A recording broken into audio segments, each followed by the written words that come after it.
TV serial तेरी मेरी डोरिया के एपिसोड में आप देखेंगे कि साहिबा किसी भी कीमत पर बरार मेंशन नहीं लूटना चाहती। वो अंगद पर झूठ बोलने का आरोप लगाती है।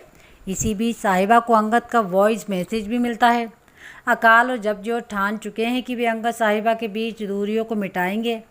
वे उन्हें सारे मैटर को सुलझाने के लिए कहते हैं कि अब तेरी मेरी डोरिया के एपिसोड में देखेंगे कि अंगद से साहिबा पूछती है कि वो ये सब क्यों कर रहा है। मीडिया में नाम खराब ना हो, क्या इसीलिए वो ये सब कर रहा है?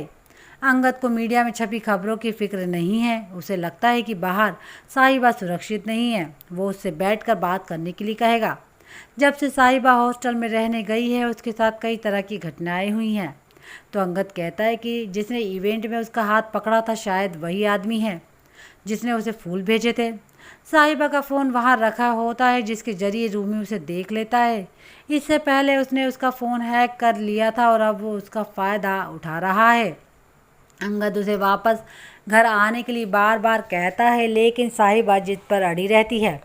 साहिबा कहती है कि वो दिखाना चाहता है कि वो बरार सरनेम के बगैर उसकी कोई पहचान नहीं है। साहिबा उसकी पुरानी बातें याद करती है जब सीरत और अंगद की बात हुई थी। उसके लिए वो ये सब भूलना आसान नहीं है। साहिबा उस पर झूठ आरोप लगाती है क्योंकि उसके दिल में कोई और है। वो साफ कह देती है कि अगर कोई और उसका पीछा कर रहा है तो वो उससे खुद निपट लेगी। अपनी जिम्मेदारी वो खुद लेती है।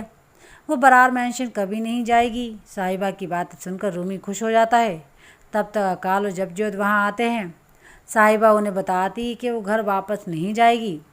साहिबा वापस हॉस्टल आ जाती है। उसके बाद अंगद का वॉइस मैसेज मिलता है। साहिबा को ध्यान आता है कि उसने तो अंगद का नंबर ब्लॉक किया था। अंगद मैसेज में कहता है कि आज के बाद वो अपनी शक्ल भी नहीं दिखाए। इसके बीच रिश्ता हमेशा के लिए ख़त्म हो गया है। उधर अंगद मीटिंग में बैठा है। साहिबा मैसेज देखकर उसके पास फ़ोन करती है लेकिन वो फ़ोन उठाता नहीं है। ऑफिस में मनवीर और सीरत आए हुए हैं। वे अंगद का इंतज़ार करते हैं। इसी बीच साहिबा वहाँ पहुँचती है लेकिन सीरत उसे रोकने की कोशिश करेगी। वो जबरन मीटिंग रूम में घुस जाती है। उसे जो वॉइस मैसेज मिला उसकी बात वो उससे करती है। अंगद को समझ नहीं आ रहा कि वो ये सब अचानक क्यों कर रही है। अंगद का रिएक्शन देखकर लग रहा है कि वो इन सब से अनजान है। अब देखना होगा कि वो मैसेज आखिरकार साहिबा को किसने भेजा है।